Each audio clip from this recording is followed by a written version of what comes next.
예, 우리 한 목소리로 읽어보도록 하겠습니다. 1절부터 8절까지 우리 다 같이 한번 읽읍시다. 하나님의 아들 예수 그리스도의 복음의 시작이라. 선지자 이사야의 글에 보라 내가 내 사자를 네 앞에 보내노니 그가 내 길을 준비하리라. 광야에 치는 자의 소리가 있어 이르되 너희는 주의 길을 준비하라. 그의 오실 길을 곱게 하라. 기록된 것과 같이 세례 요한이 광야에 이르러 죄 사함을 받게 하는 회개의 세례를 전파하니 온 유대 지방과 예루살렘 사람이 다 나아가 자기 죄를 자복하고 요단강에서 그에게 세례를 받더라. 요한은 낙태 털옷을 입고 허리에 가죽들을 띠고 메뚜기와 석청을 먹더라. 그가 전파에 이르되 나보다 능력한 이가 내 뒤에 오시나니 나는 굽혀 그의 신발끈을 풀기도 감당하지 못하겠노라. 나는 너희에게 물로 세례를 베풀었거니와 그는 너희에게 성령으로 세례를 베푸시리라. 아멘.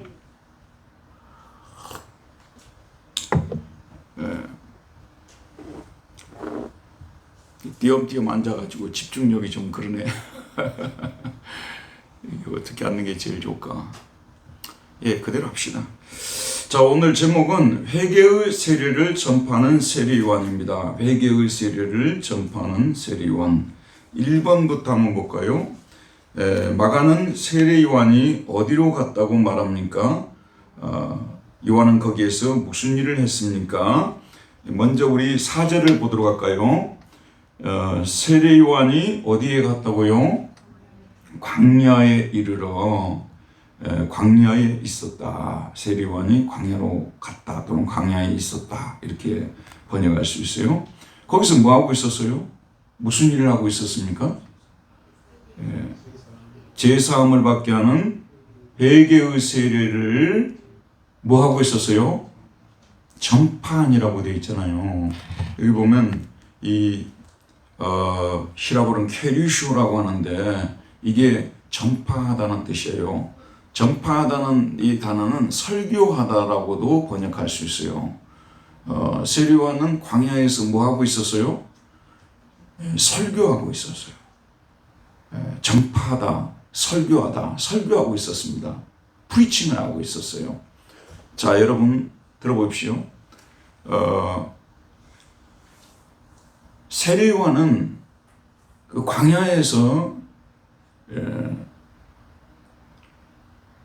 요즘 쓰는 말로 탈리반과 같은 그런 어떤 정치적 성격을 띤 한 단체를 조직해서 훈련을 시키고 있지 않았다는 것입니다. 노마를 축출할, 노마와 싸울 그런 어떤 군대, 그런 어떤 집단을 양성하지 않았다는 것입니다.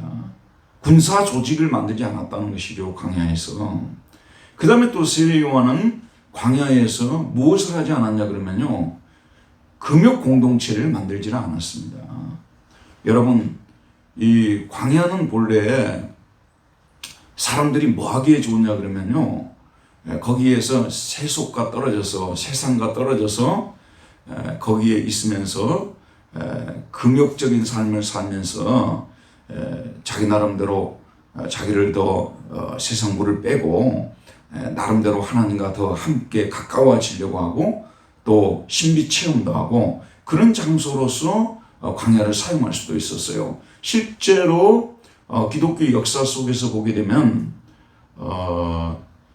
이집트의 안토니라는 사람이 실제 이 사람이 어느 날 자기가 이 세상에 살면서는 완전한 그런 사람이 될 수가 없다고 생각해서 그야말로 완전히 거룩한 사람이 될 수 없다고 생각해서 이 사람이 텐트, 오늘 우리 식으로 말하자면 텐트 하나를 들고 광야로 들어갔어요. 그리고 거기다가 텐트를 쳐놓고 거기서 보행을 했던 거예요. 밥도 적게 먹고 쓰는 얘기로 물만 마시고 또 그 텐트 안에서 계속 있으면서 기도하고 또 성경 보고 이렇게 하면서 자기 안에 있는 죄를 다 씻어내버리려고 하고 그야말로 거룩한 사람으로 변화되려고 하는 그래서 그 이후로 안토니가 그렇게 한 이후로 수많은 사람들이 그런 식으로 했어요. 수많은 사람들이 광야로 나와가지고 그렇게 세상과 단절하고 금욕적인 삶을 살면서 하나님과 깊은 사귐을 가져서 거기서 어떤 신비 체험 같은 거 있잖아요. 신비 체험에서 엑스타지, 황홀이라는 것이 나오고 또 카타르시스, 쌓였던 것이 확 내려가는 어떤 그런 것을 하려고 광야를 활용을 했어요. 여러분, 그래서 역사를 보게 되면 얼마나 재밌는 현상이 나타나냐면 이것이 나중에 경쟁적으로 되어져요. 수많은 사람들이 광야로 몰려들어서 이와 같은 일을 하니까 이래가지고는 안 되겠다. 하나 공동체를 만들자 해가지고 만들어진 것이 수도원이라는 거예요. 수도원. 원래 수도원을 진 게 아니라 안토니라는 사람이 그렇게 하니까 사람들이 거기 나오니까 이러지 말고 수도원을 우리가 짓자. 이래서 막 동방이든 또는 서방이든 여러 곳에 수도원들이 생겨나게 되는 거예요. 그래서 그 수도원 중에서 여러분들이 가장 잘 아는 또 우리에게 가장 많이 알려진 유명한 베네딕트 수도원이 있는 거예요. 베네딕트 수도원. 베네딕트 수도원뿐만 아니라 중세시대에 수도원이 얼마나 많았던지 셀 수조차 없었다고 합니다. 예컨대 예를 들어보면 우리나라 초창기에요. 50년대, 60년대, 70년대 신앙생활하는 분들은 기도원 엄청 많이 다녔어요.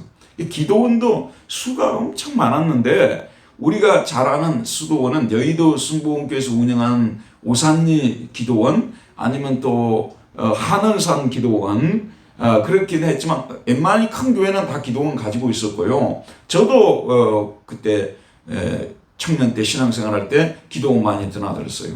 이게 이 수도원에 들어가는 목적이 무엇이냐 그러면 또는 광야로 가는 목적이 거기에서 세상과 떨어져서 하나님과 자기 사이에 그 깊은 사귐의 시간을 갖고 신비체험 같은 것도 하고 대가적으로는 뭐냐면 자기 자신이 좀 더 거룩해지고 좀 더 완전해지려고 하는 그런 욕구 속에 들어갔던 거예요. 근데 세례요한은 광야에서 그런 일을 했던 사람이 아니고 하나님의 말씀을 전하고 있었어요. 광야에서 하나님의 말씀을 전했다니까요. 설교를 하고 있었다는 것입니다. 설교를 했는데 이후에 이제 이 구절들에 나옵니다만은 수많은 사람들이 세례 요한의 설교를 들으려고 나왔고 죄를 자복하고 회개하고 세례를 받고 그런 일이 일어났던 것이에요. 알겠죠, 여러분? 근데 참 이것이 오늘 우리들에게 그 깊은 통찰력을 가져다 줘요. 재밌는 것은 뭐냐면요. 시대가 어려울 때마다 항상 교회가 깨어나는 그 계기로 삼았던 것이 수단이 뭐였냐면 설교 운동이었어요. 중세기가 계속해서 타락을 하고 너무 칠흑같이 어두워지자 여러분 잘 아는 유명한 아시스 그 이탈리아의 아시스 아시잖아요. 아시스의 유명한 사람 성 프란체스코라고 여러분 들어보셨잖아요. 프란체스코가 나온 거예요. 아시스의 프란체스코. 영어로 프란시스라고 하죠. 그 이태리어는 프란체스코라고 하고 이 프란체스코가 나와가지고 수도원을 세웠어요. 근데 이 수도원을 세웠는데 이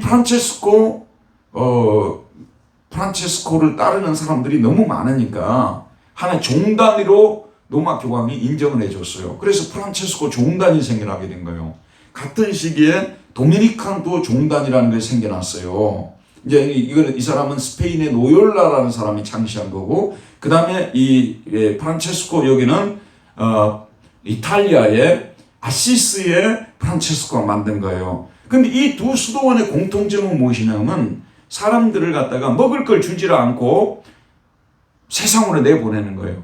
세상에 내보내는데 먹을 걸 주지를 않아요. 돈은 주지를 않아요. 그래서 이 사람들을 걸식 수도단이라고 했어요. 걸식.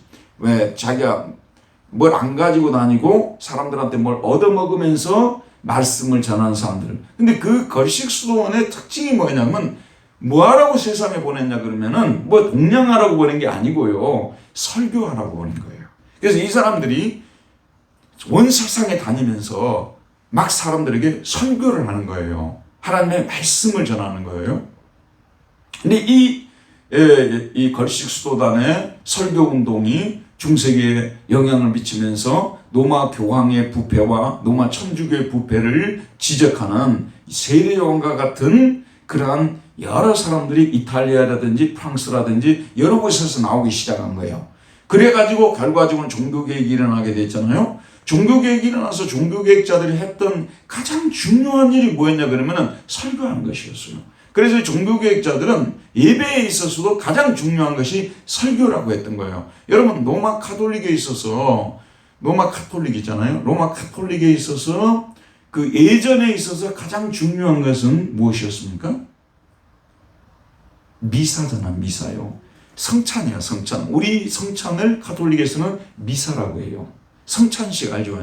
떡과 포도주 먹고 마시는 거. 근데 이 떡과 포도주도 로마 천주교는 당시에 평신도들한테는 떡만 줬어요. 포도주는 주질 않았어요. 왜 그런 줄 아십니까? 이거는 축성, 이것은 내 몸이니라 신부가 말하는 순간 실제 이 떡이 예수님의 몸으로 변해버려요. 그리고 또 실제 이 포도주가 예수님의 피로 변해버려요. 근데 몸은 이게 떡은 부스러기가 돼서 밑으로 안 떨어질 수 있잖아요. 그 사람들 또 이렇게 그 만든 거 있잖아요. 이렇게 얇은 거. 그러니까 이게 밑으로 안 떨어지는 거예요. 근데 포도주는 들고 가다가 흘려버릴 수 있는 거예요. 그러니까 예수님의 피를 흘리면 안 된다고 해가지고 일반 성도들한테는 포도주를 안 줬던 거예요. 종교개혁자들이 일어나서 한 얘기가 뭐냐면 성경에 보면은 떡과 포도주를 줬는데 왜 포도주는 안 주냐? 그게 종교개혁자들이 외쳤던 내용이었어요. 그러니까 로마 천주교는 철저하게 예전 중심이고 의식 중심이고 미사 중심의 그런 그 예배였다면 그런 상황에서 하나님의 말씀은 거의 예배에 있어서 중요한 역할을 차지하지 못했어요. 이게 미사를 이제 시작하면서 신부가 예수님이 순환당하는 성경 구절들을 읽어줘요. 마태복음이라든지 누가복음이라든지 아시죠? 마가복음이나 그 뒷부분이 있잖아요. 그 순환당하는 부분을 읽어줘요. 그건 뭐냐 그러면 준비시키는 거예요. 미사를 준비시키는 거라니까. 그 말씀을 들으면서 예수님을 생각하게 될 거 아니에요. 그런 상태에서 떡과 포도주를 먹고 마시면 훨씬 더 미사의 효력이 강하게 나타난다. 이렇게 해서 미사를 강화시키기 위한 수단으로 사용했다는 것입니다. 근데 종교개혁자들이 나와가지고 예배에 있어서 가장 중요한 것이 무엇이냐면 설교라는 거예요.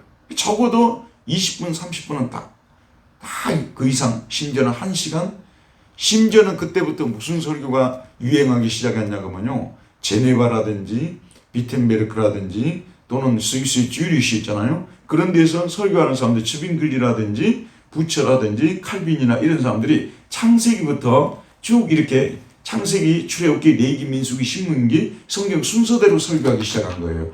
이런 것은 그전에는 있을 수가 없는 문제예요. 한마디로 말씀은 종교개혁 운동은 설교 운동이었어요. 지금 현재 그 종교개혁의 후손들인 개신교인들이잖아요. 우리 개신교인들은 개신교 예배에서 제일 중요한 역할은 무엇이 하고 있어요? 설교가 하고 있잖아요. 그래서 예배 드리러 가자 이퀄 설교 들으러 가자 이렇게 할 정도로 천주교인들은 뭐라고 한다고요? 예배 드리러 가자 그 말대로 말 대신에 미사 드리러 가자. 우리는 뭐 한다고요? 예배 드리러 가자 설교 들으러 가자. 그래서 이 세례요한이 그 시대가 칠흑같이 어두운 시대였잖아요. 왜냐하면 말라기가 끝나고 예수님께서 오시기 전까지 400년이라는 계시가 없는 암흑시대가 계속됐거든요. 얼마나 어두웠는지 모르는 거예요. 이런 상태에서 바리새인이라든지 또는 레위인이라든지 또는 서기관들이라든지 이런 성직자들은 부패했고 희망이 없는 그런 암담한 상황 속에서 광야에서 이 세례요한이 출현해가지고 회개의 세례를 외치는 거예요. 말씀을 전하는데 회개하라는 말씀을 전한 거예요. 설교를 했다 그 말이에요. 그 설교의 핵심 내용이 회개하라는 거예요. 그리고 죄용서함을 받으라는 거예요. 이해가시죠? 이렇게 설교를 했다는 것. 그래서 저나 여러분이 마음속에 우리가 늘 생각해야 되는 것은 무엇이냐면 한 시대가 바뀌는 거 있잖아요. 계획되는 거. 한 교회가 계획되는 거, 한 개인이 계획되는 것은 말씀으로 돌아가서 말씀을 연구하고 말씀을 설교하는 여기서부터 시작이 된다는 거. 여러분도 개인적으로 삶이 좀 흐트러지고 혼란스러울 때 성경 붙잡잖아요. 성경을 읽고 설교를 듣고 예배에 참여해서 설교를 듣고 그런 가운데서 회복이 되잖아요. 여기서 세례요한이 그 시대 속에서 자기가 해야 할 일은 설교하는 것이라고 생각하고 광야에 들어가서 설교를 했어요. 근데 여러분 참 재밌는 현상이 뭐냐면 설교를 하려면은 예를 한번 들어봅시다. 설교를 하려면은 지금 여기 서울이나 경기나 사람이 좀 많이 있는 데 나와서 설교를 해야 되겠어요? 아니면 저기 어디 그 한국에 저기 어디 그 산속에 아니면 그런 데 가서 설교를 해야 되겠어요? 서울 경기에서 설교를 해야 되잖아요. 그래야 영향력이 크고요. 알겠죠?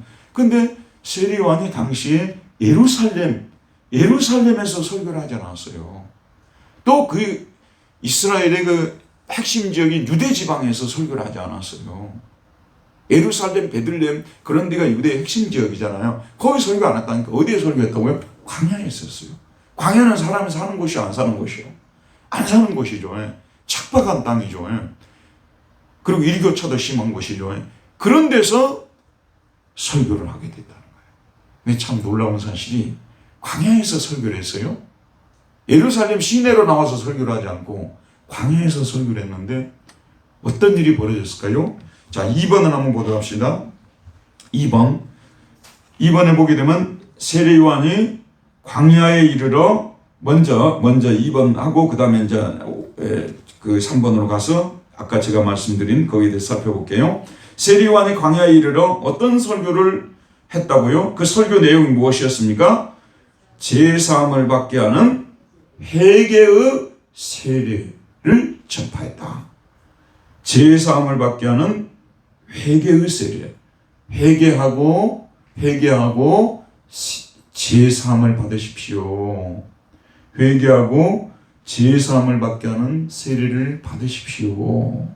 이것이 좀 더 풀었으면 회개하고 제사함 받고 세례를 받으십시오. 이것이 광야에서 세례요한이 설교했던 설교 내용의 골자였다고 말이에요. 회개하고 제사함을 받고 세례를 받으라고. 근데 잠깐 여러분 주목해 보시기 바랍니다. 당시에 세례요한 당시에 이 세례를 베푸는 것은요, 모든 종교 공동체들이 다 하는 일이었어요. 예컨대 당시에 바리새파도 있었고 사두개파도 있었고 또 열심당도 있었고 또 SNF파라든지 쿰람파라든지 이게 역사적으로 다 검증된 것들이에요. 그런 종교 단체들이 있었어요. 근데 그런 단체들이 다 이 세례 예식을 진행하고 있었어요. 그런데 이 사람들은 뭐냐면 자기 몸을 씻는 정결의식으로서의 세례를 베풀었어요. 그러니까 매번 모일 때마다 정결케 하는 거예요. 그게 바로 죄를 씻는다는 것의 상징이에요. 그리고 또 입회 절차로서 세례를 요구하는 공동체도 많았어요. 그러니까 우리 공동체의 회원이 되려면 반드시 회개하고 세례를 받아야 된다. 이렇게 말하는 공동체들이 많았어요. 그런데 짧게 말씀드리면 오늘 세례요한이 요단강에서 세례를 받으라고 한 것은요, 이거는 뭐냐면 메시아의 오심을, 예수 그리스도 오심을 준비케 하기 위한 준비적 성격을 가진 세례였다는 것입니다. 이것이 당시에 다른 공동체에서 요구했던 세례와 차원이 다른 말씀이죠. 그러니까 정결의식도 아니었고 입문의식, 입회의식도 아니었고 이거는 준비의식이에요. 준비의식. 장차 예수님께서 지금 세례요한은 알고 있잖아요. 자기 뒤에 바로 누가 온다는 거예요. 예수 그리스도가 오신다는 거. 이사야 40장 3절의 예언을 성취하기 위해서 자기는 광야에 외치는 자의 소리고 자기 뒤에 자기보다 강한 자가 메시아가 오신다는 것을 알았잖아요. 그래서 지금 현재 요단강에서 세례를 베푼 이유가 죄를 회개하고 메시아를 맞을 준비를 해라. 죄를 회개하고 제사함을 받고 메시아를 맞이할 준비를 해라. 이게 준비의식으로서의 세례를 베풀고 있음을 우리는 알 수가 있습니다. 어쨌든 이 세례 요한이 베푼 이 세례는 준비의식으로서의 세례고, 그리고 물로 세례를 베풀었잖아요. 뒤에 가서 좀 더 자세히 말씀드리겠습니다만, 항상 물 세례는 제사함과 관계가 돼 있어요. 물은 원래 뭐 하는 거예요? 씻는 거잖아요. 근데 항상 이 물로 세례를 주는 이것은 뭐냐면 제사함과 관계가 되어 있는 거예요. 저와 여러분들이 세례를 받을 때 성부와 성자와 성령의 이름으로 세례를 주노라 하고, 침례교 같은 경우는 물에 빠뜨리잖아요. 근데 우리는 물을 뿌려서 했잖아요. 이게 다 뭐냐면 죄를 사함을, 제사함의 표 아니겠어요. 이게 그러니까 요한의 그 요단강에서 베푼 침례죠. 오늘 보시면 침례는 결국 뭐냐면 제사함을 가져다 주는 효과를 가진다는 것입니다. 그래서 너희들이 모두 요단강에서 세례를 받고 제사함을 받고 장차 조금 있다 오시는 예수님을 맞을 준비를 해라. 이게 지금 현재 세례 요한이 요단강에서 세례를 베푼 목적이었다는 말씀입니다. 아시겠죠? 자, 그 다음에 3번으로 가보도록 합시다. 3번 읽읍시다. 시작. 세례 요한의 설교를 들으러 오는 사람들은 어디서 온 사람들입니까? 그들은 세례 요한 앞에 나아가 그에게 세례를 받기 전에 먼저 무슨 일을 합니까? 먼저 세례 요한의 설교를 들으러 오는 사람들 어디서 온 사람들입니까? 4절에 세례 요한이 어디에서 설교했다고 말씀드렸죠? 광야에서 설교를 했잖아요. 들으러 온 청중들은 어디에서 왔는지 볼까요? 5절에 보면 첫 번째, 온 유대 지방과, 여기는 지금 그 이스라엘의 지도를 보게 되면 제일 북쪽에 뭐가 있다고 했죠? 갈릴리. 중간에 사마리아가 있다고 말씀드렸죠. 그 다음 남쪽에 유대 지방이 있잖아요. 유대 지방이 있잖아요. 그 유대 지방에 유다 광야가 있는 거예요. 다윗이 유다 광야로 막 도망가고 그게 나오잖아요. 유다 광야. 거기서 지금 설교를 하는데 광야에는 동물만 살고 아시다시피 사람이 안 사는 곳 아니에요. 그러니까 세례 요한이 그저 그런 설교자였다면 그저 광야에 그 오늘 우리식으로 말하자면 왔다 갔다 하는 사람들이 있을 거 아니에요. 통행하는 사람들. 여러분들 가끔 제주도 가시면 제주도에서 좀 이름난 그런 교회 아시잖아요. 거기 가서 주일날은 거기서 예배 드리자 이런 분들이 있잖아요. 딱 그런 식이에요. 만약에 그 세례 요한의 설교가 영향력이 없고 그저 그런 설교였다면 왔다 갔다 하는 여행객들이, 행인들이 잠깐 동안 한번 들어보자 하는 그런 설교가 됐을 거예요. 근데 세례 요한의 설교가 얼마나 강력한 설교였는지 오늘 말씀에 뭐라고 나냐면 온 유대 지방이라고 했어요. 그러니까 이 파사라는 히라버는 모든이라는 뜻이에요. 모든 유대 지방에 사는 사람들. 이게 오늘 우리식으로 예를 들면 서울 경기 있잖아요. 이 서울 경기에 있는 서울 경기에 있는 사람들이 다 나온 거예요. 저쪽 지금 현재 그 경기도에 어느 산 쪽에서 설교를 하고 있는데 서울 경기 사람들이 다 모여든 거예요. 게다가 그 다음에 또 뭐가 나오죠? 예루살렘 사람이 다 나아가라고 되어 있죠. 근데 여기도 번역이 별로 그렇게 썩 좋은 번역이 아니에요. 원래 좋은 번역은 판테스라고 되어 있어요. 판테스 호이 예루살로미타이 판테스라고 되어 있어요. 그러니까 모든 예루살렘 사람들이 이렇게 번역해야 돼요. 정확하게 그렇게 됐는데 이렇게 좀 번역을 해놓으니까 뒤에 예루살렘이 다라고 번역을 했습니다만은 좀 실감있게 다가오지 않아요. 모든 예루살렘 사람들, 한 사람도 빠지지 않고 이 분당에 있는 사람들이 다 나오게 됐다 그 말씀이에요.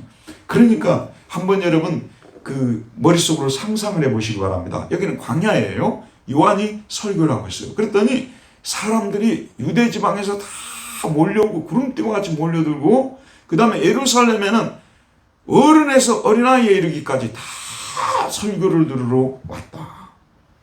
근데 여러분, 이런 일이 그 광야에서만 있었던 것 같죠?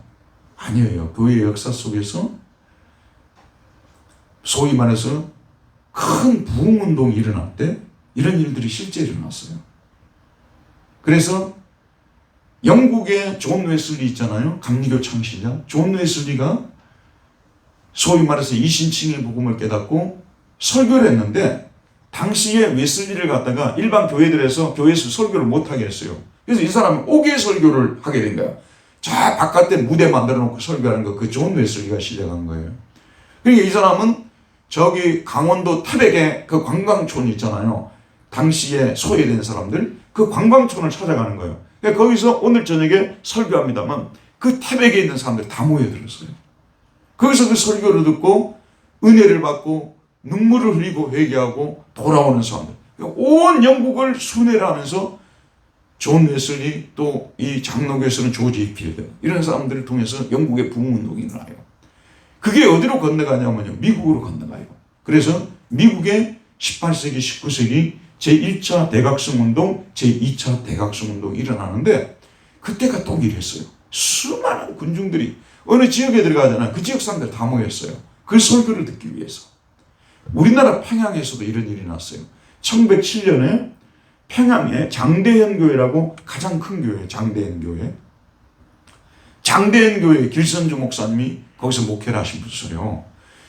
장대현 교회에서 목사님들이 말씀을 전하는데 사람들이 몰려들었는데, 이 평양 대부흥운동 때 학교가 전부 휴교를 했어요. 그리고 상인들이 문을 다 닫았어요. 평양 시내의 거리에 사람 찾아볼 수 없었어요. 다 예배당에 모여 있었던 거예요. 실제 역사 속에도 이런 일이 났다고 말이에요. 그러니까 요한에게 있었던 일이 성경에만 있었던 특별한 일이 아니었다는 것입니다. 역사 속에서 하나님께서 이렇게 부어주실 때가 있어요. 그때는 정말 압도적으로, 개인도 그렇습니다. 여러분들 인생 속에서요, 내가 그때부터 그때까지는 그냥 교회에서 살았다 할 때가 있을 거예요. 하루도 안 빠지고 교회를 나오는 거예요. 아침에도 나오고 점심때도 나오고 저녁에도 나오고. 저는 고등학교 졸업하고 방황하고 놀다가 갑자기 가을에 8월 15일이 지나고 가을에 선선한 바람이, 가을바람이 불어오는데 교회를 가고 싶은 거예요. 갑자기. 그때부터 하나님께서 회개를 시키는데 그냥 거의 하루도 안 빠지고 교회에서 자고, 교회 청소도 하고, 교회에서 자고. 야, 지금도 저의 인생 속에서요, 그렇게 집중적으로 은혜를 받은 적이 없었어요. 지금은 끝나고 나면 빨리 집에 가서 자야 되겠다 그러죠. 죄송한 표현입니다만은, 당시에는 끝나고 나서도 교회에서 또 잤다니까요. 또 일어나 새벽기도 드리고, 그리고 또 목사님들 테이프 듣고 계속 하나님 회개를 시키는 거예요. 자기 인생 속에서도 그런 때가 있어요. 언제 그런 일이 일어날지는 몰라요. 근데 그런 때가 있다니까요. 그래서 신앙생활도 하나님께서 은혜를 폭포수처럼 내려줄 때가 있는 거예요. 세례요한의 때가 그런 폭포수처럼 내려주는 은혜가 필요할 때예요. 왜냐하면 400년 동안 계시가 없었잖아요. 20년도 아니고 400년 동안. 말라기로 해서 계시가 끝나버렸어요. 암흑시다가 400년 동안 되고, 그 사이에 얼마나 영적으로 이 사람들이 굶주려 있었고 얼마나 배가 고팠겠습니까? 그래서 하나님께서 세례 요한을 세우셔서 설교를 하게 하시면서 놀라운 은혜를 부어주시니까 예루살렘에 있는 모든 사람들, 유대지방에 있는 사람들 다 나와서 세례 요한 앞에 나와서, 그 다음에 그 사람들이 뭐 했어요? 세례 요한 앞에 나와서 말씀 들었죠? 말씀 듣고 나서 뭐 했습니까? 자, 오늘 말씀 볼까요? 온 유대 지방과 예루살렘 사람이 다 나아가 자기 죄를 자백하고. 잘 들으세요, 여러분. 이 순서가 굉장히 중요한 거예요. 순서가. 요거 촬영 때문에 서 있어요. 순서가 중요해요. 처음에 이 사람들이 광야 나와서 뭐 들었어요? 말씀 들었잖아요. 설교 들었죠. 그 다음에 뭐 했습니까? 죄를 자백했죠.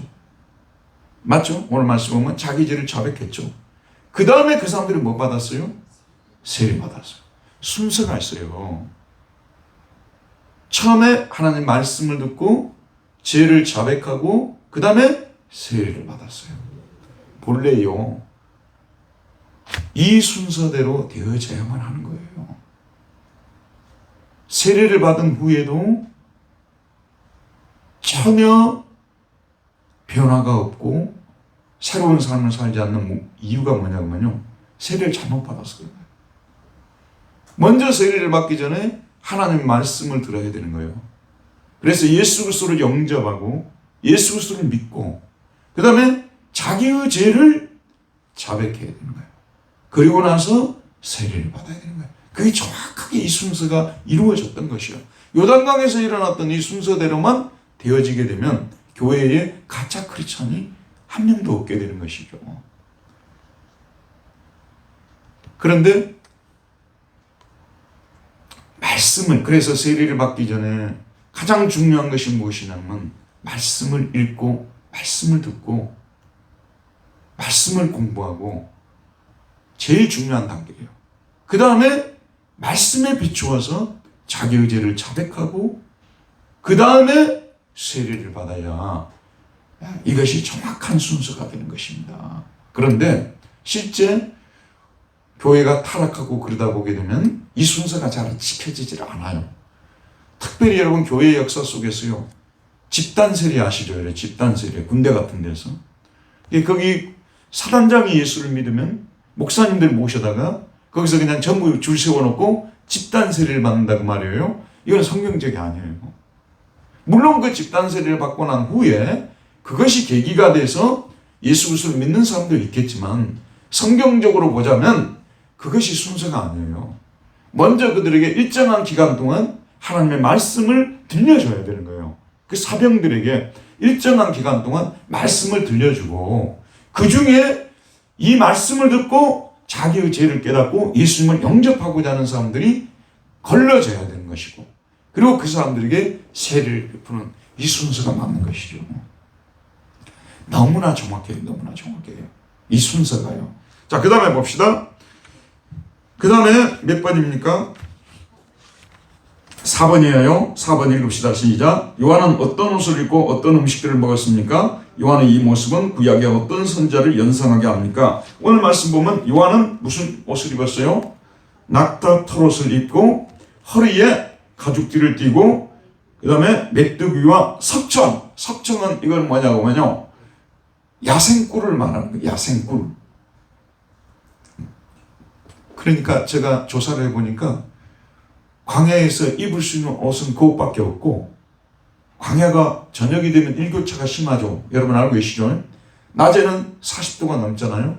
밤에는 온도가 뚝 떨어져 버리잖아요. 그러니까 낙대 털옷을 입고 지낼 수밖에 없는 환경이고, 바람이 많이 부는 곳이잖아요. 가죽띠를 떼야 되는 거예요. 이게요. 맞는 얘기예요. 벨트죠. 벨트. 그 다음에 세 번째가 뭐라고요? 메뚜기와 석청밖에 없대요. 실제로요. 거기서 먹을 수 있는 것은요. 그럼 여기에서 우린 두 가지를 생각해 볼 수가 있겠죠? 세례 요한의 그런 설교의 능력 있잖아요. 그처럼 수많은 사람들을 사로잡고 하나님께로 이끌 수 있는, 회개를 시킬 수 있는 그런 설교의 파워가 어디서 나왔느냐? 성경 연구만으로 나온 것은 아니라는 거예요. 세례 요한의 뭐죠? 천빈한 삶이 그게 바로 하나님의 능력이 머무르는 원천 되었다는 말씀 아니겠어요? 맞죠? 중세 로마 가톨릭 교회가 말도 못하게 타락했다고 여러분 알고 계시죠? 그리고 그 당시에 로마 천주교 가톨릭 성당 같은 거 많이 지었잖아요. 지금도 여러분 가보면 켈른 성당이라든지, 제가 처음에 켈른이라는 지역에 가가지고 켈른 성당에 내가 바깥에서 먼저 한번 봤어요. 그랬더니 얼마나 고딕식으로 해갖고 높은지 끝이 안 보이는 거예요. 근데 그거 짓는데, 보통 유럽의 그 성당 하나 짓는데 100년, 50년, 100년 막 이렇게 든 거 알고 계시죠? 당시에 로마 천주교의 신부들이, 그 성직자들이, 추기경단들이, 교황이 얼마나 돈이 많았는지 유럽의 그 모든 재산의 절반이 교황의 재산이라고 그랬어요. 그래서 마틴 루터가 95개조 논지에서 뭐라고 했냐면 베드로 성당을 로마의 베드로 성당을 그렇게 짓고 싶으면 가난한 자들의 살가죽을 벗겨서 짓지 말고 유럽에서 가장 돈이 많은 당신 돈으로 지으세요. 그게 95개조 논제에 들어가 있어요. 95개조 논제를 발표를 하면서 교황만 요구하지 않았어도요, 루터가 파면 안 당했어요. 근데 여러분, 얼마나 직설적으로 공격을 하게 된 거예요. 왜 가난한 자들의 피로, 가난한 자들의 살가죽을 벗겨서 베드로 성당을 짓느냐. 유럽에서 가장 돈 많은 당신 돈으로 지으라고. 그럼 우리 송건사님, 그 교황이 그 당시에 왜 그렇게 많은 재산을 가지게 되었을까요? 그러게 유럽의 유명한 포도원, 유명한 농토, 그 다음에 유명한 그 황금 있잖아요. 이런 것들을 어마어마하게 가지고 계산조차도 못한다고 말이에요. 그러면 어떻게 해서 그런 재산을 모으게 됐을까요? 착취는 안 했어요. 예? 헌금. 그러니까 이제 일반적으로 그 당시에 연옥에 대해서 너무 많이 설교를 해서 겁을 주니까 사람들이 겁이 나가지고 일반적으로 자기들이 뭔가 또 행위 구원을 많이 강조를 하다 보니까 선행이 없이는 구원을 받을 수 없다고 설교를 하니까 어떻게 해서든지 교회 헌금을 많이 했겠죠.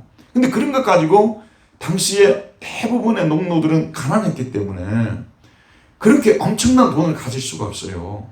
금방 우리 벤 집사님 말씀하셨던 게 답이에요. 그게 뭐냐면 영주가 죽는단 말이에요. 돈 엄청 많은 영주가. 지금 죽을 날이 얼마 안 남았어요. 근데 그 당시에는 이게 이제 이 세상에서 얼마나 선행을 했느냐 여기에 따라서 마지막 구원이 하늘나라에 가서 연옥에 갈 수도 있고 천국에 갈 수도 있고 지옥에 갈 수도 있는 게 결정이 되기 때문에 모든 돈 많은 사람들은 그 죽음 앞에서 재산 안 갖다 바칠 사람이 없는 거예요. 그러면 영주만 그랬겠습니까? 분당의 기조, 수지의 기조, 용인의 기조, 최준수 기조, 이런 분들이 갖다 바치는 거예요. 그 또 서울 쪽에서도 귀족들이 와가지고 죽기 전에 갖다 바치고. 그러니까 이 재산이 도대체 얼마가 되는지 계산을 못해요. 그러니까 이제 교황에게 모든 성직자들이 충성할 수밖에 없었겠죠. 왜냐하면 그걸 좀 혜택을 누리려다 보니까. 그러니까 대부분의 성직자들이 부유해지게 되는 거죠. 이해가죠? 또 교황한테 안 갖다 바친 분들은 또 자기 성직자들한테 갖다 바친 분들도 적지 않았을 거예요. 우리나라에 유명한 큰 교회 목사님들 계시잖아요. 한동안 서울의 압구정동에 있는 A라는 교회가 있는데 새벽 예배가 끝나고 나면 이 앞에 봉투가 이만큼 쌓여 있대요. 출처를 모르는 봉투들이, 그 봉투가 어디서 온 봉투들인지 모르는 거예요. 출처 모르는 봉투들이 도대체 돈이 얼마나 많이 들어오는지 모르는 거예요. 우리도 몰라요. 아무도 몰라요. 그래서 지난번에 언론에 많이 나왔던 A라는 교회 그 재산을 갖다가 관리하는 부목사 한 사람은 하는 일이 뭐였냐면 재산만 관리했잖아요. 전국에 있는 부동산 관리하고 교회가 얼마나 돈이 많았으면 그 교회가 가지고 있는 재산이 지금도 어마어마한 거예요.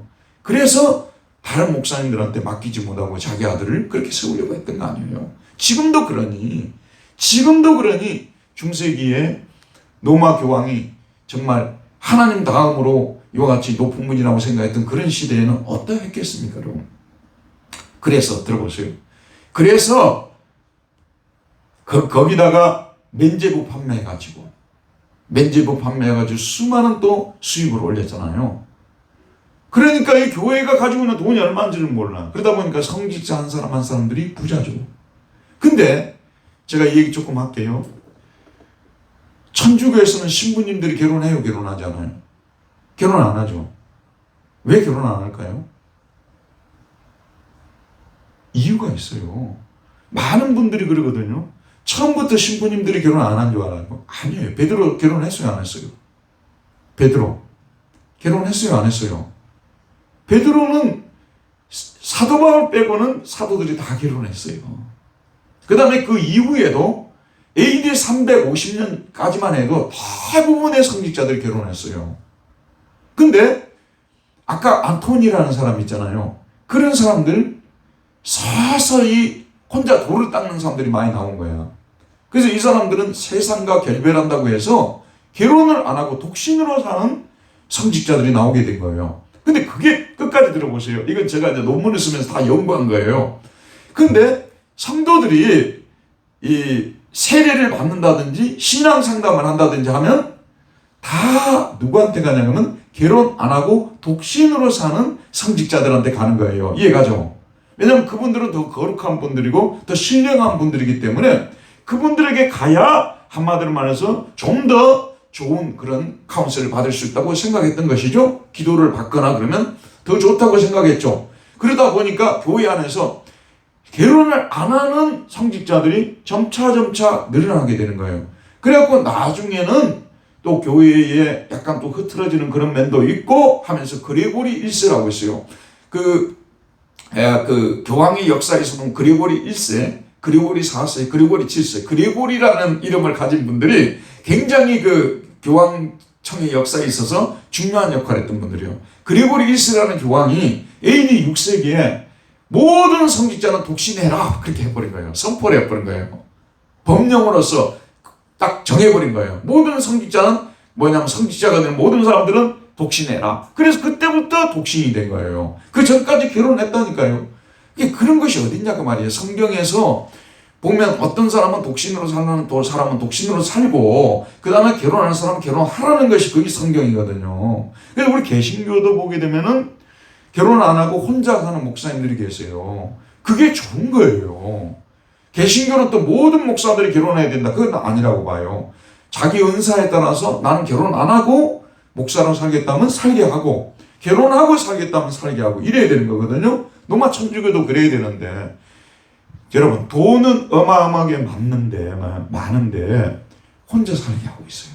어떤 일이 벌어지겠습니까? 중세 신부들 중에서 첩을 두지 않은 신부들이 거의 없었잖아요. 이해가죠? 돈이 없었다면 그런 일이 있었겠습니까? 돈이 많은데 혼자 살라고 하니까 첩이 있을 수밖에 없는 거예요. 그리고 수도원에서는 수도사들과 수녀들과 그런 불미스러운 그런 관계들, 그로 인해서 사생아들이 많이 태어나게 되고 이것이 중세의 커다란 골치 아픈 문제였다 그 말이에요. 여러분 그런 상황에서 설교가 제대로 된 설교가 되겠습니까? 그리고 그런 설교를 듣는 사람들이 변화가 되겠습니까? 여러분 우리 영혼은요 들어보세요. 우리 인생이 경제적으로나 또는 영적으로나 여러 가지 세상적으로나 힘들고 어려울 때 영성은 더 살아있게 되는 거예요. 영적으로는 더 살아있게 되는 거예요. 여러분 돈을 너무 많이 달라고 기도하지 마세요. 적당한 것으로 만족해야 돼요. 돈이 너무 많아버리게 되면은 정말 영성이 살아있기 힘들어요. 예수님께서 그냥 말씀하신 것이 아니에요. 부자가 하늘나라에 들어가는 것은 낙타가 바늘길로 들어가는 것과 같이 어렵다고 말씀하셨어요. 그 말이 맞아요. 근데 자본주의에서 그러므로 여러분들 돈 모두 다 내세요? 하지는 않죠. 그건 또 성경적도 아니고 제가 드리는 말씀은 뭐냐면 이 경건의 능력이라는 것은 무엇이냐면 소위 청빈으로부터 나오는 것이에요. 세리 요한이 왜 그렇게 강력한 설교가 됐냐거든요.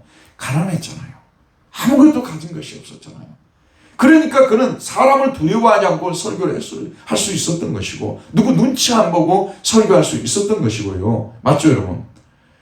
그러니까 정말로 이 설교가 파워가 있었던 것이 될 수밖에 없었던 것이죠. 예, 경건의 능력은 청빈에 달려있다는 거예요. 청빈이 얼마나 중요한지 모릅니다. 여러분 예전에 그 영락교회를 담임하셨던 그 한경직 목사님 아시잖아요. 그분이 그 영상이 돌아다녀요. 그분은 자기 자녀들에게 재산 하나도 안 남겨줬대요. 거기 여러분도 오늘 저녁에 가서 유튜브 쳐보면 한경직 목사님의 마지막 그 자녀들에게 주는 부탁 이런 게 나와요. 들어보세요. 나는 자녀들에게 단 한 푼도 준 적이 없다고 이렇게 나오고 있어요. 근데 지금 이제 아까 말씀드린 언론에 자주 보도되는 A라는 교회, B라는 교회 그런 교회들 보세요. 자녀들한테 너는 신문서 하나 해라. 물려준 재산들이 어마어마한 거예요. 어마어마한 거예요. 그런 데서 무슨 경건의 능력이 나오겠습니까? 세리 요한의 경건의 능력은 청빈에 있었다는 거예요. 이걸 우리가 알아야 되고 두 번째 이 세리 요한이 그런 모습을 하고 살았던 것은 무엇이냐면 구약의 메시아가 오기 전에 엘리야와 같은 선지자가 오실 것에 대해서 말씀해 주었어요. 예언을 해 주었는데 엘리야가 열왕기하 1장 8절을 보면 엘리야가 하고 살았던 모습이 지금 세례요한의 그 모습이에요. 세례요한이 그렇게 하고 그런 옷을 입고 낙타 털옷을 입고 가죽띠를 띠고 메뚜기와 석청을 먹는 이 모습을 통해서 내가 바로 메시아의 길을 준비하기 위해서 오신 광야에 외치는 자이고 구약의 엘리야와 같은 사람이다. 이걸 상징적으로 보여주려고 했다는 말씀이 되는 것입니다. 이해하시겠죠? 그리고 자, 그 다음에 넘어갑시다. 그 다음 몇 번입니까? 5번. 읽읍시다. 시작. 요한은 자기 뒤에 오시는 예수님을 어떤 분으로 소개합니까? 그는 그와 비교해서 자신을 어떤 사람으로 말합니까? 7절입니다. 그가 전파하여 이르되 나보다 능력 많으신 이가 내 뒤에 오시나니 나는 굽혀 그 신발끈을 풀기도 감당하지 못하겠노라. 그렇습니다. 지금 세례 요한은 자기 바로 뒤에 누가 온다는 걸 알고 있는 거예요? 예수님께서.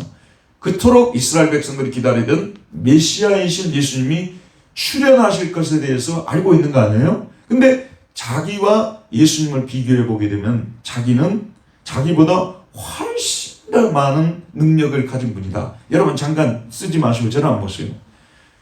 당시에 세례 요한의 인기, 요즘 말로 인기 어떠했겠습니까? 세례 요한의 인기가 어떠했겠어요? 온 유대 사람들이 다 나왔잖아요. 예루살렘 사람 다 나왔잖아요.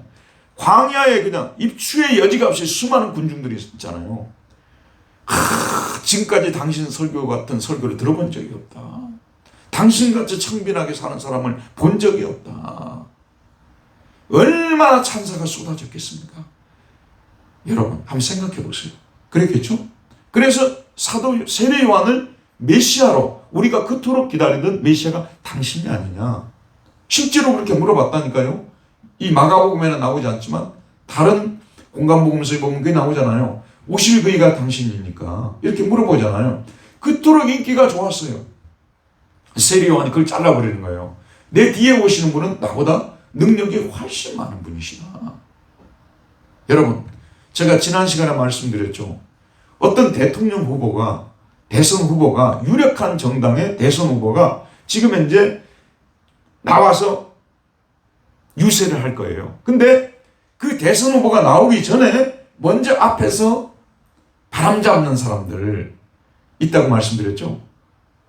이 사람 나오기 전에 이 사람을 소개하고 높이고 지적을 찬양해주고 이런 사람이 있다고 했죠. 근데 그 사람이 연설을 너무 잘해보는 거예요. 그 사람들 속에서 네가 대선 후보해라. 아니 우리는 저 사람보다 당신이 훨씬 나은 것 같다고. 당신이 대선 후보해라. 뭐가 잘못된 거다 이거. 그럼 어떡해요 여러분? 솔직하게 말씀드리면 자기 속에서 그런 생각이 생길 수 있을 거예요. 야, 이 사람들이 역시 사람을 알아볼 줄 알구나. 내가 얼마나 똑똑한 사람들이 이 사람들이 알구나. 그래, 내가 이번에는 유세해주지만 나중에는 내가 다음번 선거에는 내가 나가야 되겠다. 이렇게 할 가능성이 굉장히 커요. 그렇게 커요. 그러니까 내가 가끔씩 그런 생각을 저 혼자 해요.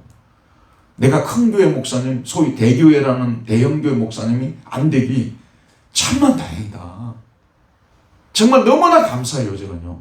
첫째, 이 작은 교회 하면 그들하고 비교해서 일이 10분의 1밖에 안 돼요. 지금도 새벽 기도 시작되고, 금요 기도하고, 수요 성경 공부하고, 주일 설교하니까요. 요즘 이제 너무나 바빠져 버렸어요. 이것도 저는 지금 벅차요. 근데 게다가, 대형교회 같은 경우는 하루에 결제해야 될 서류만도 얼마나 많아요. 목사님들이 주일날도 설교를 1부에서 7부 이렇게 하잖아요. 안 죽고 살아있는 것도 기적이에요. 그런데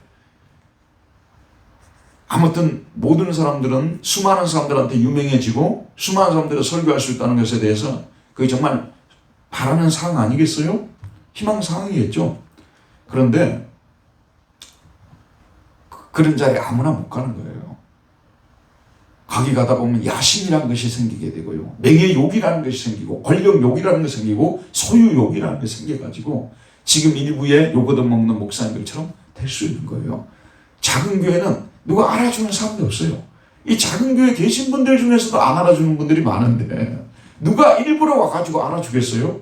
그러니까 시험에 크게 들 일이 훨씬 더 적은 거죠. 근데 세례 요한 보세요. 여기서 세례 요한의 그가 얼마나 하나님 앞에 신실한 종이었는가가 바로 표현하는 거예요. 여러분 박태선 들어보셨죠? 문선명 들어보셨죠?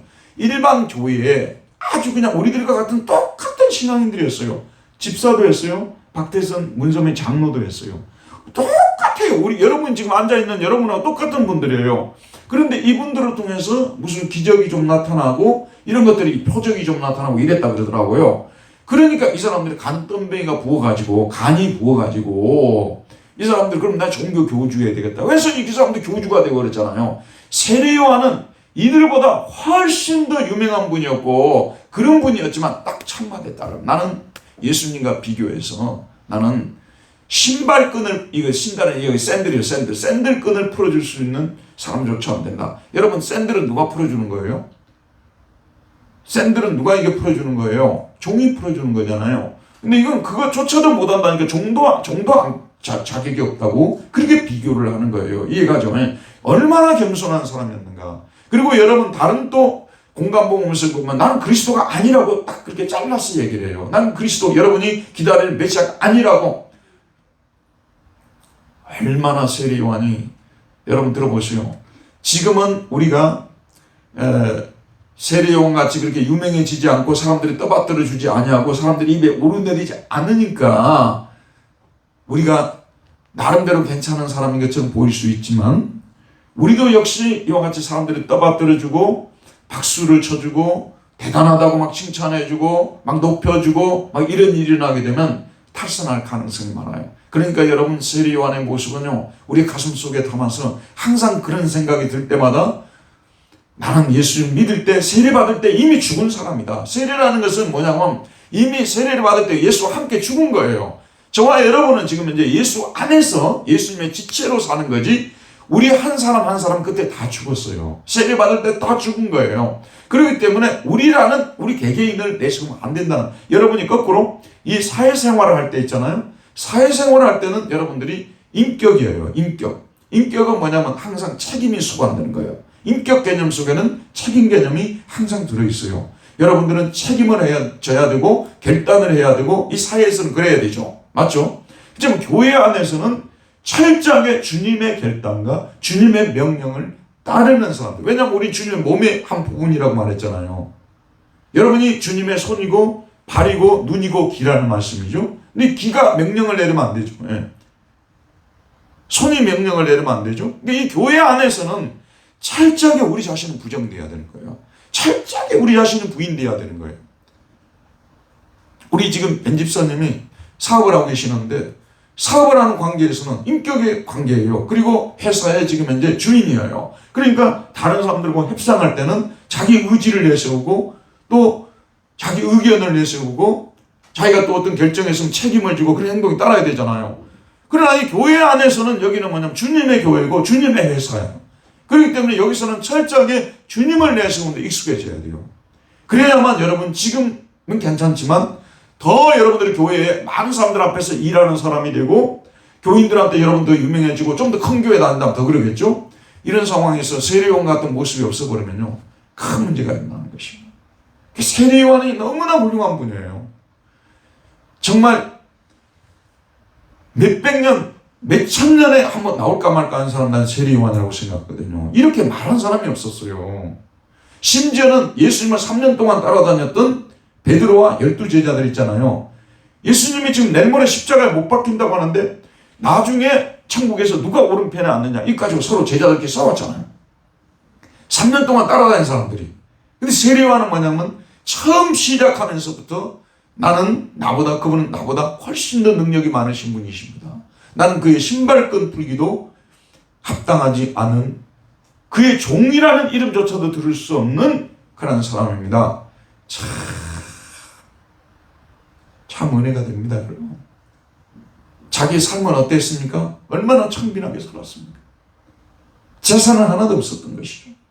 그리고 또 이와 같이 절대로 그리스도와 자기를 비교하지 못하게끔 초반전에 그냥 딱 잘라버리는 이런 모습 참 좋습니다. 여러분 교회 안에서는요 하나님께만 인정받으려는 사람들이 돼야 되지 사람들로부터 인정을 받으려는 사람들이 되면 안 됩니다. 사람들이 나를 갖다가 마치 그리스도의 자리로 올리려고 하는 로마 교황이요. 원래 로마 교황이 자기를 뭐라고 하냐면 세르부스 세르보rum이라는 말을 써요. 종들 중에 종이라는 그런 말을 만들었어요. 로마 교황은 뭐냐면 종들 중에 종이다. 종들 중에 종이라고 이렇게 했어요. 나중에 어땠습니까? 그리스도여 가만히 계시소서 내가 이 땅에 그리스도가 되겠습니다. 까라마초프의 형제들에 보면 대신문관장이 나와요. 거기 보면 실제 그 얘기가 나와요. 까라마초프 형제 도스토옙스키가 그렇게 쓴 거예요. 교황이 그러는 거예요.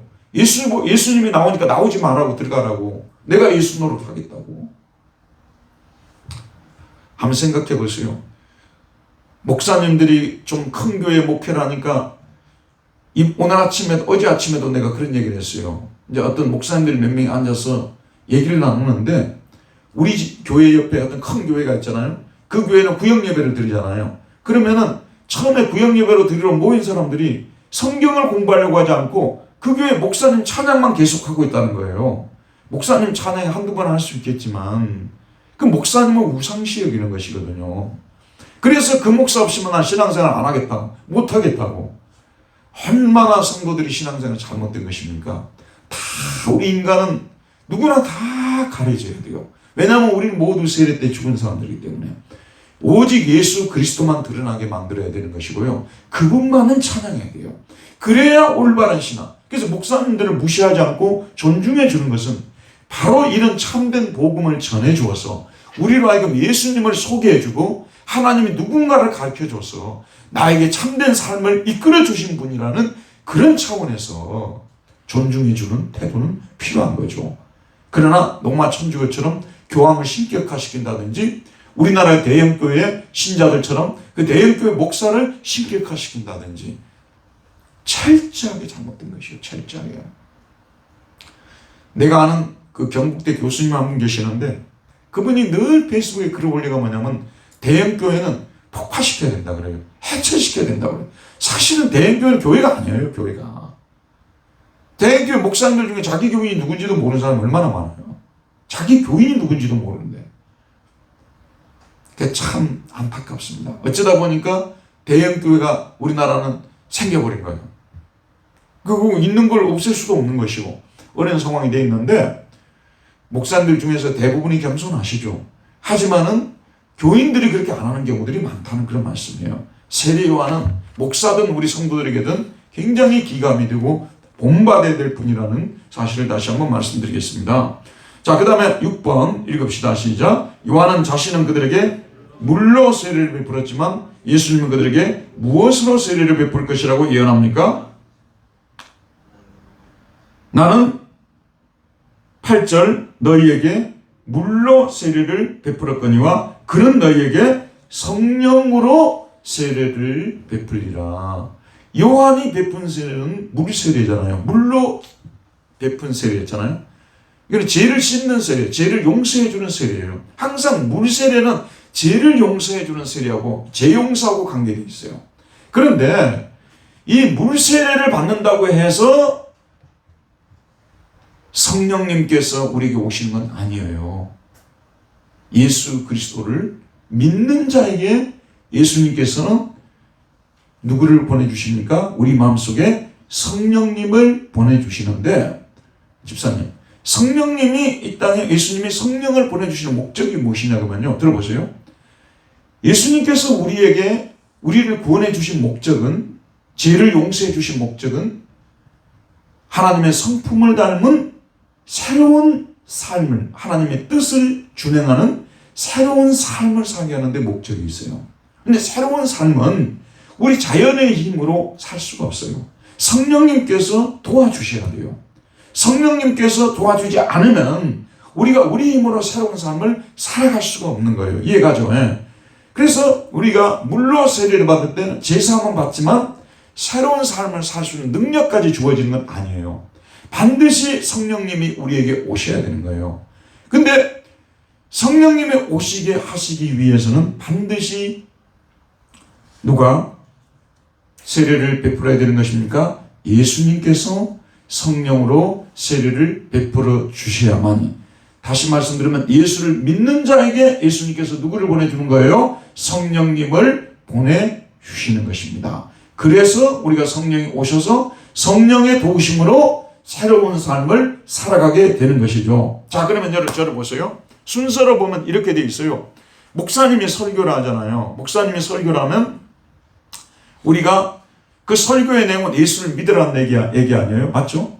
첫째는 예수님이 그리스도시고 그분이 우리의 구주시니까 그분을 믿어야 된다는 얘기 아니에요? 그래서 예수님을 믿나. 그 다음에 두 번째는 뭐죠? 죄를 자백하라고 그랬죠. 죄를 버려야 되는 거예요. 죄를 버려야 되죠. 그러면 무엇을 받는 그 다음에요? 세례를 받는 것이죠. 물로 세례를 받는 것이죠. 이게 물로 세례를 받는 거예요. 이제는 예수의 이름으로 우리가 물로 세례를 받잖아요. 그러면 세례 받는 자에게 예수님께서 누구를 보내주십니까? 성령님을 보내주셔서 우리 안에 지금부터 영원토록 거하게 하시고 동거하게 하시고 거주하게 하시는 거예요. 그래서 여기 앉아 계신 분들 모든 분들의 마음속에는 또 우리 공동체 안에는 누가 계시는 거예요? 성령님께서 계시는 거예요. 성령님이 오신 목적은 무엇입니까? 우리로 하여금 새로운 삶을 살아가는 것을 도와주시도록. 자, 그러면 이제 여기서 중요한 문제 한 가지만 터치하고 마칠게요. 여러분 예수 믿죠? 아까 말씀드린 대로 말씀을 듣고 예수님이 누군지를 알고 그분을 영접하고 죄를 자백하고 세례를 받고 그리스도인이 되었어요. 맞죠? 그러면 우리 안에 누가 와 계시는 거예요? 성령님이 와 계시는 것이죠. 그럼 여러분들은 다 예수 믿고 세례를 받은 사람들은 성령님이 와 계시는 것이기 때문에 소위 말씀드리는 다시 성령 세례라는 것을 받을 필요가 없다는 말씀이에요. 왜 이런 말씀을 드리냐면 펜타코스트 있잖아요. 미국에서 생긴 오순절 교단이라고 했어요. 미국에서 생겼어요. 그게 이제 한국에 건너와가지고 순복음교회가 된 거예요. 원래 미국에 있던 교단이 오순절 교단이요. 그게 이제 한국에 건너와서 펜타코스트 오순절 운동이 일어났잖아요. 거기에서 강조하는 것은 뭐냐면 세컨드 블레싱이에요. 두 번째 축복이 돼가지고 여러분들이 교회에서 그냥 예수 믿고 세례받는 것은 그 학교로 말하자면 초등학생 수준이에요. 그 다음에 성령으로 세례를 받아야만, 성령 세례를 받아야만이 그 성령 세례의 표가 무엇이냐면 방언이에요. 사인이 방언이에요. 성령 세례를 받아야만이 이 사람이 온전한 그리스도, 한 단계 높은 그리스도, 좀 더 성숙한 그리스도인, 좀 더 완전한 그리스도인이 된다고 가르치는 거예요. 그래서 항상 집회 때마다 이 사람들은 뭐냐면 성령 세례를 받아야 된다고 설교하고 성령 세례를 받으라고 하고, 심지어는 이제 나중에는 극단적으로 가가지고 성령 세례가 그 사인이 방언이기 때문에 사람들을 모아놓고 집단으로 방언을 시키고 방언을 가르치기까지 하고 나온 이런 현상이 일어나게 된 거예요. 그러니까 지금 저와 여러분들이 예수를 믿고 우리가 회개하고 세례를 받았다고 말해요. 그럼 여러분 안에는 누가 와 계신 거예요? 세컨드 블레싱, 퍼스트 블레싱이 없어요. 믿는 자에게, 예수를 믿고 세례를 받은 모든 사람에게는 죄 용서가 약속되어진 것이고, 또 뭐가 약속된 거예요? 성령이 오셨다는 것이 약속된 것이에요. 그래서 또다시 집회 가져가지고 세컨드 블레싱을 받기 위한, 성령 세례를 받기 위한 그런 일을 해서는 안 되고 할 필요도 없다는 말씀이 되는 것이죠. 근데 문제는 무엇이냐면 여러분이나 저가 제사함을 받았잖아요. 또 누가 와 계신다고 했어요? 성령님이 와 계신다고 했죠. 근데 문제는 성령님이 와 계신 것과 성령으로 충만해지는 것은 다른 것이에요. 그러니까 우리는 지금 매일매일 무엇을 힘써야 됩니까? 성령 세례를 받게 해달라고 소리를 지르는 것이 아니라, 모여가지고 집회를 가는 것이 아니라 내 안에 계시는 성령님께 내가 맞춰드리고 순종함을 통해서 성령님이 나를 온전히 주장하게 하는 그러한 상태를 항상 만들어 나가야 돼요. 그게 성령 충만이라는 거예요. 그래서 너희가 성령의 충만함을 받으라고 말씀하셨거든요. 매일매일 우리는 누구로 충만해야 되는 거예요? 성령으로 충만해서 성령님이 나를 주장해서 성령님이 나를 이끌어 가도록 해야 되는 거예요. 성령 충만의 예를 들 때요, 제가 항상 우리 돌아가신 동서 비유를 들어요. 제가 동서 한 명밖에 없거든요. 동서 한 명이 있는데 어릴 때 좀 다리에 부상을 입어가지고 좀 절었어요. 참 저는 그 다리를 가지고 오토바이로 이 열쇠를 막 아파트 끌려주고 도장 파고 해가지고 참 입지전적인 삶을 살았어요. 엊그제 이제 그 집에 갔다 왔는데, 이제 그 동서를 만나면 이 동서는 정말로 평소 때는 말이 너무 없어요. 진짜 말이 없어요. 내가 그러니까 어쩌다 그 집에 놀러 가잖아요. 뭐 말을 해야 뭐 이게 서로가 뭐 이렇게 거의 좀 오래 앉아 있는 거 아니에요? 근데 우리 동서는 말이 그러면 볼 일만 보고 나올 수밖에 없겠죠. 말을 안 하니까. 우리 최입사님도 말이 없으시잖아요.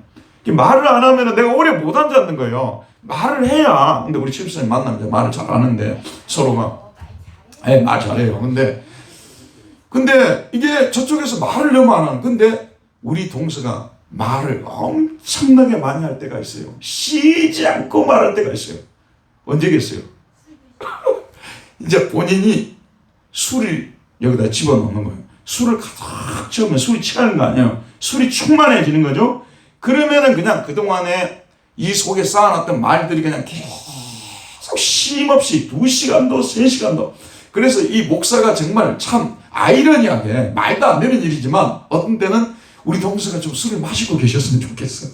이게 너무 그냥 가면 재미가 없으니까 술을 마시면은 제가 목사인데도 불구하고 이놈 저놈하고 저를 욕하고요. 막 술을 마시면 그야말로 그냥 막 생기를 띠고 그냥 할 말 다 하고 너무너무 재밌는 거예요. 그러니까 목사가 술을 마시지 말라 해야 되겠어요? 술을 마시라 해야 되겠어요? 근데 재밌는 역설이 그 집에 가면은 우리 동서가 차라리 술을 마셔야 될 텐데 이런 생각을 할 정도로 그렇게 사람이 변해버리는 거예요. 근데 또 그러다가도 술이 딱 깨버리잖아요. 술이 딱 끊어지면은 조용히. 저는 그걸 통해서 성령 충만을 배웠어요. 성령 충만하면요, 우리 자연인의 모습이 다 없어져 버려요. 우리가 딴 사람처럼 변해져 버려요. 여러분, 맨정신에 어떤 사람한테 가서 예수 믿고 교회 다닙시다, 이런 말 쉽게 할 수 있는 줄 아세요? 진짜 못해요. 맨정신에서는. 얼마나 부끄러운지 몰라요. 그게 안 돼요. 탁구장에 가서 우리 집사님이 거기 있는 사람들한테 다음 주에 우리 교회 갑시다, 됩니까? 근데 성령 충만하게 되면은 그냥 내 의지가 없어져 버려요. 하나님의 의지가 나를 주장해 버리는 거예요. 그래서 나도 모르게 그냥 교회 갑시다, 예수 믿읍시다, 이런 말이 나와 버리는 거예요. 성령 충만하다니. 근데 그게 오늘 충만했다고 해서 내일까지 보장이 안 돼요. 내일 아침에 일어나잖아요. 그러면 또 다시 내가 자연인으로 변해야 되어 있어요. 그러면 어떻게 되겠어요, 권사님? 또 다시 술을 집어넣어야 되잖아요. 그 술이 뭐냐 그러면 여러분이 들고 있는 뭐죠? 말씀. 이 말씀을 우리가 읽고 묵상하고 설교를 듣고 그러면 또다시 말씀이 우리 안에 들어오는데 이 말씀이 새 술이에요. 이 말씀이 우리 안에 들어오게 되면 우리의 의지라든지 자연인의 그 이성이라든지 경험이나 자랑하는 거 이런 것들이 다 죽어 없어지고 오직 예수만을 내세우는 사람으로 변화되어지는 거예요. 이것이 매일 우리가 죽을 때까지 반복되어야 되는 거예요. 그래서 성령 충만은 죽을 때까지 반복되는 거예요. 성령 세례는 한 번이에요. 언제? 예수 믿고 세례 받을 때 성령이 오실 때가 성령 세례 받는 거예요. 한 번 받는 거죠. 충만은 어쩌다고요? 반복적으로. 매일매일 죽을 때까지 반복적으로 성령 충만 받아야 되는 성도들이 여기에서 많이 걸려 있어요. 그래서 아까 오순절 쪽에서 전하는 것처럼 여러분들 모두 예수 믿고 구원받은 것을 족하지 않고 성령 세례 받아야 된다고 하는 거기에 미혹되는 사람들이 너무 많아요. 이미 예수를 믿고 우리가 예수님을 나의 구주라 고백하는 것 자체가 성령의 역사예요. 우리 예수 믿는 순간에 이미 성령 세례 받은 사람들이에요. 알겠죠, 여러분? 확신을 가져야 되는 거예요. 그런데 성령 세례 받았다고 해서 성령이 와 계신다고 해서 충만한 보장이 되는 게 아니에요. 죽는 날까지 우리는 뭐냐? 계속해서 말씀을 마시고 먹고 마시고 먹고 지속적으로 반복해야 되는 거예요. 저 말 알겠죠? 그래서 이걸 공동으로 말씀을 먹고 마시는 것이 성찬식이에요. 이 성찬식은 공동으로 예수님의 몸을 먹고 예수님의 피를 마시는 예식이에요. 저 말 알겠죠? 그래서 이 성찬식이 굉장히 중요한 거예요. 이걸 통해서 우리가 말씀을 통해서도 성령으로 충만해지만 성찬을 통해서도 우리가 성령으로 충만해지는 거예요. 그래서 이 성찬식은 죽을 때까지 예수님 오실 때까지 우리가 해야 되는 거예요. 성령 충만해지기 위해서요. 또 성령 충만해져야만 우리가 이 땅에 살면서 거룩한 삶을 살아낼 수가 있는 거예요. 수많은 성도들이 여기서 분배를 못해가지고 넘어지는 거예요. 그래서 어제까지는 신앙이 너무 좋고 할렐루야 하던 분이 오늘은 완전히 그냥 구름이 형성이 돼가지고 정말로 그냥 딴 사람처럼 보여져 버리는 거예요. 오늘 지금 이제 우리 최 집사님 얼굴이 해같이 빛나요. 말씀을 들으니까 막 얼굴에 확지 빛나거든. 내가 지금 눈이 부셔 볼 수가 없어요. 근데 지금 이제 내일, 모레, 이틀, 계속 3일, 계속 이 말씀 안 읽고 기도 안 하면요, 저 얼굴이 완전히 흑암의 얼굴로 변화되어져 버려요. 이해가죠? 저 역시 똑같아요. 저 역시. 매일매일 성경 읽고 기도에 힘쓰지 않으면 성령 충만할 수가 없어요. 그러면 우리는 주님을 기쁘시게 하는 삶을 살아갈 수 없다는 것입니다. 성령 세례를 몇 번이라고요? 한 번. 성령 충만은 뭐죠? 죽을 때까지 반복적으로 충만해져야 된다는. 왜 제가 이런 말씀을 많이 드리냐 그러면요, 제가 신학교 3년 동안 이 성령 세례, 성령 충만, 물 세례 이런 거 가지고 너무 많은 가르침을 받았는데 너무 많이 혼동이 되고 너무 많은 고통을 당했기 때문에 이제는 여러분에게 정리를 해서 말씀을 드리는 거예요. 예수 믿고 세례를 받는 순간에 여러분들 뭘 받은 거라고요? 성령 세례 받은 사람들이 된 거예요. 그리고 그게 세컨드 블레스 또 받을 필요가 없다고 말해요. 그리고 성령 세례 받았지만 성령 충만은 매일매일 죽을 때까지 반복해서 우리가 받아야만 하나님을 기쁘시게 하는 삶을 살아갈 수 있다는 것입니다. 은혜로우신 우리 하나님 아버지, 오늘도 생명의 말씀을 우리에게 보내주셔서 우리로 하여금 참으로 이 귀한 진리를 깨달을 수 있도록 도와주신 것을 감사드립니다. 우리로 하여금 거듭나게 하시고 성령으로 거듭나게 하시고 성령으로 우리의 죄를 씻어주시고 또 물세례를 통해서 우리가 죄사함 받은 자임을 도장을 찍어주시고 또 우리 아버지는 날마다 말씀을 먹고 마시게 함을 통해서 성령 충만하게 하셔서 주님의 뜻을 행하게 하시는 우리 하나님의 뜻을 마음을 읽고 저들이 이 땅에 사는 날 동안 날마다 성령 충만해서 하나님을 기쁘시게 하는 삶을 살게 해주시기를 간절히 소원합니다. 예수님 이름으로 기도하였습니다. 아멘. 우리 하나님께 영광의 박수 올려드립시다. 감사합니다.